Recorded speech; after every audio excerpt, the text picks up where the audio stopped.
திருமுறையை படிக்காம சைவ சித்தாந்தத்தை உணரவே முடியாது. சிவபெருமானை உருகாமல் தேவாரம் பண்ண நெஞ்சு உருகும். நீங்க எப்பேற்பட்ட சொல்றார் மணிவாசகர், கல்லை பிசைந்து கனியாக்கி தன் கருணை வெள்ளத்து அழுத்தி வினைகடிந்த வேதியனைன்னு சொல்லுகிறார். கருட கொடியோன் காணமாட்டா கடற்சேவடி என்னும் பொருளை தந்து இங்கு என்னையாண்ட பொல்லாமணியையோ இருளை துறந்திட்டு இங்கே வா என்று அங்கே கூவும் அப்படிங்கிற. இந்த சபையில யாரெல்லாம் திருமுறையை கேட்கணுமோ அவங்க தான்ப்பா கேட்கணும். அவன் லெட்டர் போடணுங்கிற, அவன் காலிங் பண்ணணும், சிவபெருமான் கூப்பிடணும். சிவபெருமான் கூப்பிடாம நீங்க வரவே முடியாது. அது சொல்றாரு, இங்கே வா என்று அங்கே கூவும் அருளை பெறுவான் ஆசைப்பட்டேன் கண்டாயம்மானே.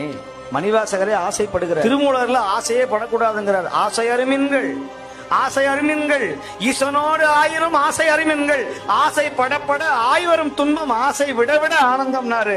ஆனா இவர் என்ன பண்ணார் மணிவாசகர்? வித்தியாசமா ஆசைப்பட்டார். என்ன ஆசைப்பட்டார்?